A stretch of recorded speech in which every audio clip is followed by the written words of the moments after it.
Gang ने किया था डिजिटल अरेस्ट। बड़ौदा के युवकों के खाते में गए थे 1.60 करोड़। इंदौर के उद्योगपति की बहू के साथ 15 दिन पहले 1 करोड़ 60 लाख की ठगी हो गई थी और आरोपियों ने डिजिटल अरेस्ट करते हुए शेयर कारोबारी महिला से अकाउंट में रुपए ट्रांसफर कराए थे। क्राइम ब्रांच ने इस मामले में केस दर्ज कर जांच शुरू कर 4 आरोपियों को गिरफ्तार किया गया है। सिम देने वाले और अकाउंट में रुपए डलवाने वाले कुल 4 आरोपियों की गिरफ्तारी हुई है। 2 सूरत और सतना से पिता पुत्र को गिरफ्तार किया गया है।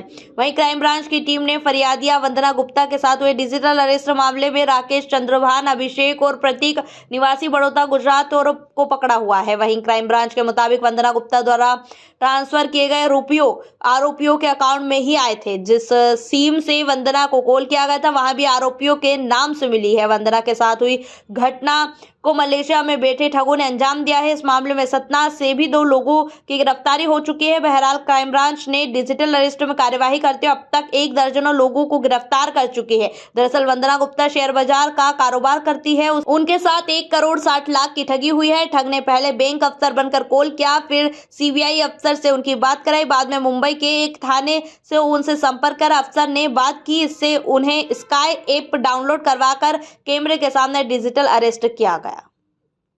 आरोपी और कहां से पकड़ा है और कितने का ये मामला था? ये 9/11/24 को एक मैटर सामने आया था क्राइम ब्रांच में, जिसमें कि एक महिला के साथ में 1 करोड़ 60 लाख रुपए का डिजिटल अरेस्ट हुआ था। इस मैटर पर जो डिजिटल अरेस्ट का तरीका था वो ये था, पहले इनको खूब डराया जाता है और बोला जाता है कि एक जेट एयरवेज के कोई मालिक हैं, क्या आप उनको जानते हो? तो इन्होंने कहा कि नहीं, मैं उनको नहीं जानती हूँ। उसके बाद फिर उससे और डिटेल बात करने लगे और फिर बोले कि आपके अकाउंट से 2 करोड़ के लगभग का ट्रांजैक्शन हुआ है और मनी लॉन्ड्रिंग हुआ है। और फिर उसको इस तरह बातों में उलझा के फिर उसको 3-4 दिन डिजिटल अरेस्ट में रखा। स्काइप वीडियो के थ्रू उससे बातचीत करते रहे और बोला कि आपके जो चूँकि मनी लॉन्ड्रिंग का केस है तो इसमें आपके सारे अकाउंट में जो भी पैसे हैं उनका वेरिफिकेशन करना है। और धीरे धीरे उनसे बात करते करते उनके पूरे पैसे जो भी उनके अकाउंट में थे, जो उन्होंने एफडी की राशि रखी थी, वो सब के सब, इवन जो गोल्ड था उसका भी जो पैसा उनका गोल्ड लोन लिया हुआ था, वो सारे पैसे उन्होंने उनसे ट्रांसफ़र कराए। और लगभग 1 करोड़ 60 लाख रुपए का पूरा ट्रांजैक्शन हुआ है ये अलग अलग अकाउंट्स में। और फिर इसके बाद में उनको ये कहा गया कि आपको ये पैसा जब वेरिफिकेशन हो जाएगा उसके बाद वापस कर दिया जाएगा। और ये कह करके पूरा पैसा जब ले लिया उसके बाद में फिर उनको बताया गया कि ये पैसा आप नज़दीक के थाने में जा कर के इन्फॉर्म कर दीजिए, हम इसका पैसा हमें वेरिफिकेशन करके वापस करेंगे। और उसके ये कॉल अननोन नंबर से था। ये कॉल क्या पहचान उन्होंने क्या बताई?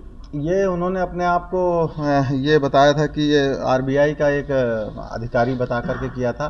फिर इसके बाद में फिर वेरिफिकेशन के नाम पे उन्होंने सीबीआई के अधिकारी को ये कॉल ट्रांसफ़र किया। फिर वो पुलिस अधिकारी बन के फर्जी रूप से उस कॉल को उन्होंने अटेंड करके और उसको डराया धमकाया।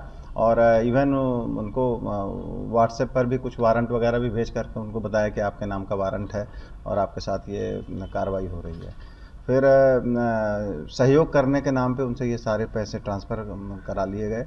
और बाद में फिर जब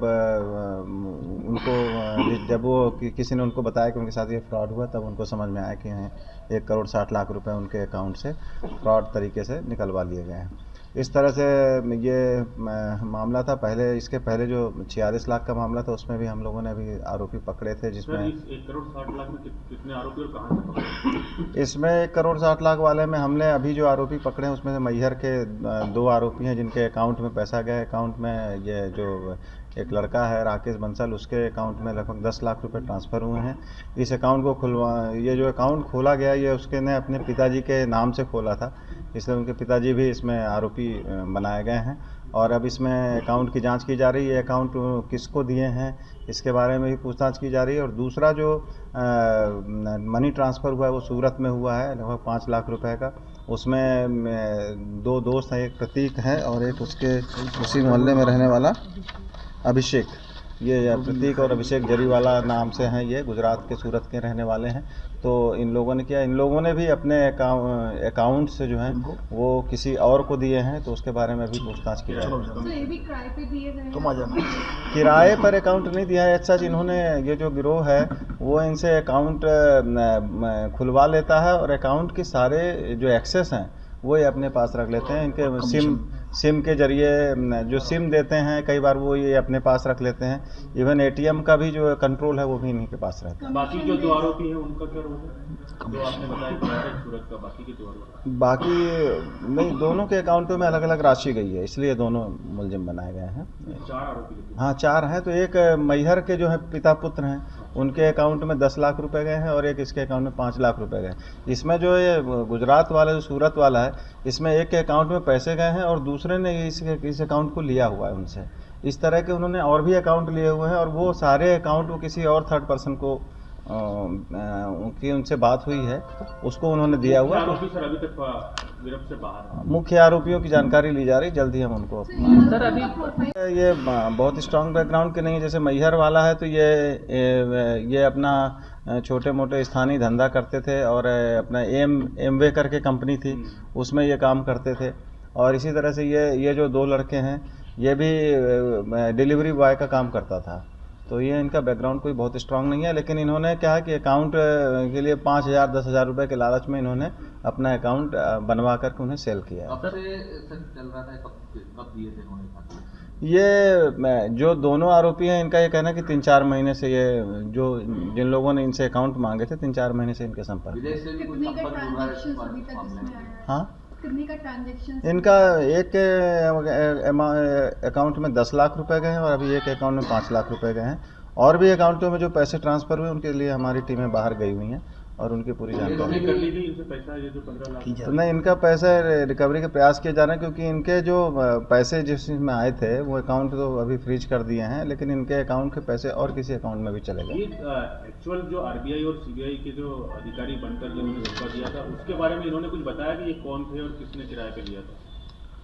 रिपीट करें, क्या बता रहे हैं? आरबीआई और सीबीआई के अधिकारी बनकर जिन्होंने कॉल किया था, जिन्होंने महिला के साथ फ्रॉड किया, उनके बारे में इन लोगों ने बताया कि ये कौन थे और किसको किराए पे दिया था इन्होंने अकाउंट? नहीं, ये सब जानकारी वो महिला के साथ कोई शेयर नहीं करते हैं। वो तो महिला के अकाउंट से वो खुद आरोपियों ने आपको बताया कि जो उनका बुक स्टोर से जिन्होंने पैसा दिया कि आप अकाउंट पर पैसा लीजिए, उन तक पहुंचने की कोई लिंक निकली? हाँ, वो हम पूछताछ कर रहे हैं, वो लिंक भी है हमारे पास, लेकिन अभी हम फिलहाल उसको बताना चाहते हैं समय। अब वो उसके बारे में हम जानकारी ले रहे हैं। अभी चूँकि पुलिस रिमांड पे है आरोपी और हम कोशिश कर रहे हैं उनको भी हम पकड़ने की। उनको आरोपियों के 4 दिन के रिमांड पर लिया हुआ। सर, इन आरोपियों की जो पहले पकड़े गए उनसे कहीं कोई लिंक निकली है, कहीं से कोई कनेक्शन किसी का? नहीं, अभी तक नहीं है। ये जो पहले जो आप डिजिटल अरेस्ट में पकड़े गए हैं उनका इनसे कोई लिंक नहीं है। सर अभी तक कितने आरोपी पकड़े जा चुके हैं?